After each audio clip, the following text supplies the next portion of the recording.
My subscribers. So today we will read Rich Dad Poor Dad. So the chapter starting with introduction. After that we have other chapters. So we will read one by one. So starting from introduction. Let's begin. Chapter name Introduction. Rich Dad Poor Dad. Having two dads offered me the choices of contrasting points of view, one of a rich man and one of a poor man. I had two fathers, a rich one and a poor one. One was highly educated and intelligent. He had a PhD and completed 4 years of undergraduate work in less than 2 years. He then went on to Stanford University, the University of Chicago, and Northwestern University to do his advanced studies, all on full financial scholarships. The other father never finished the 8th grade. Both men were successful in their careers, working hard all their lives. Both earned substantial incomes, yet one always struggled financially. The other would become one of the richest men in Hawaii. One died, leaving tens of millions of dollars to his family, charities, and his church.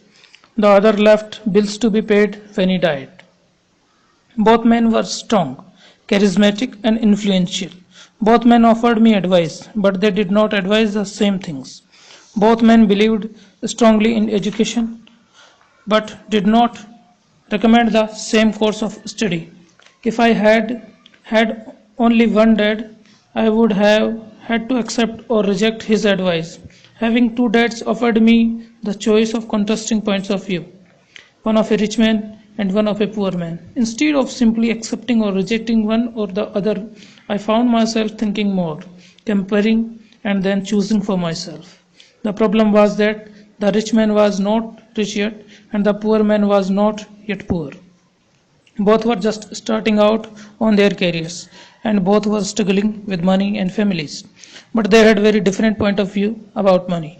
For example, one dad would say, "The love of money is the root of all evil," and the other said, "The lack of money is the root of all evil." As a young boy, having two strong fathers, both influencing me, was difficult. I wanted to be a good son and listen, but the two fathers did not say the same things. The contrast in their point of view, particularly about money, was so extreme that I grew curious and intrigued. I began to start thinking for a long period of time about what each was saying. Much of my private time was spent reflecting, asking myself questions such as, why does he say that? And then asking the same question of the other dad's statement. It would have been much easier to simply say, yeah, he's right, I agree with that, or to simply reject the point of view by saying, the old man doesn't know what he is talking about. Instead, having two dads whom I loved forced me to think and ultimately choose a way of thinking for myself.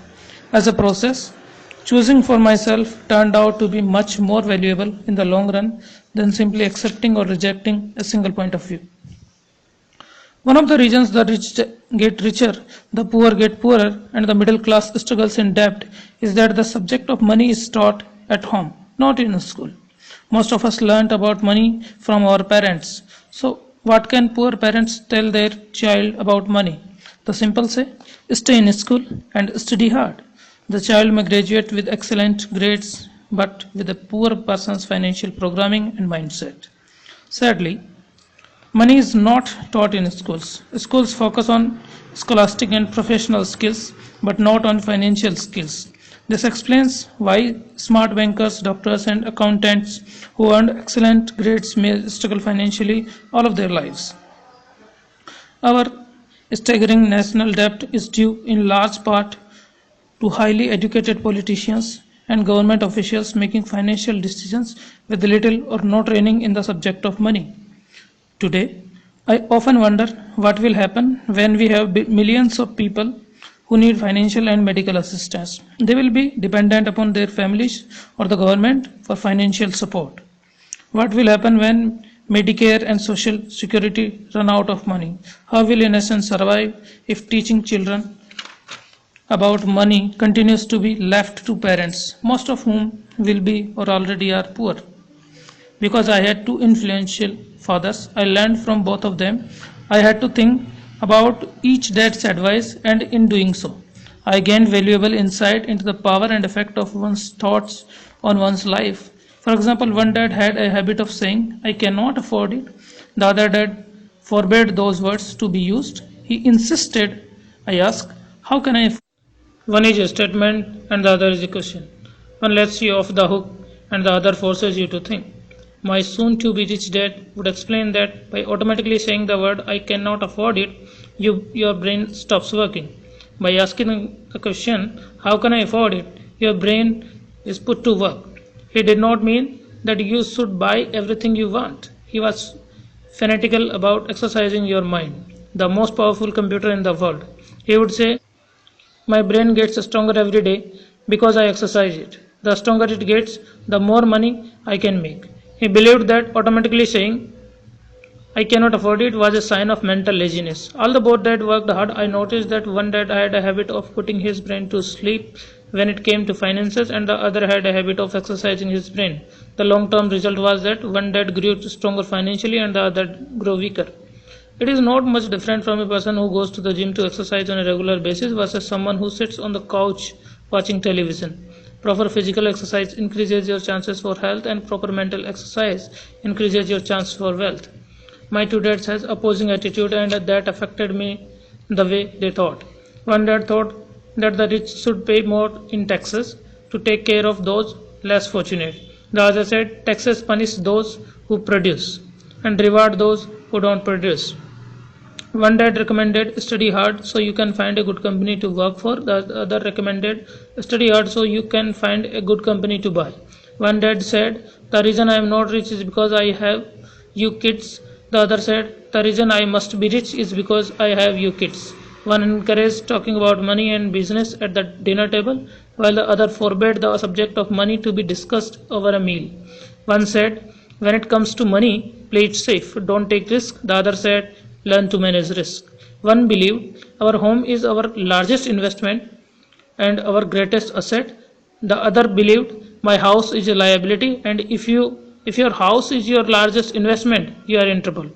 Both dads paid their bills on time, yet one paid his bills first while the other paid his bills last.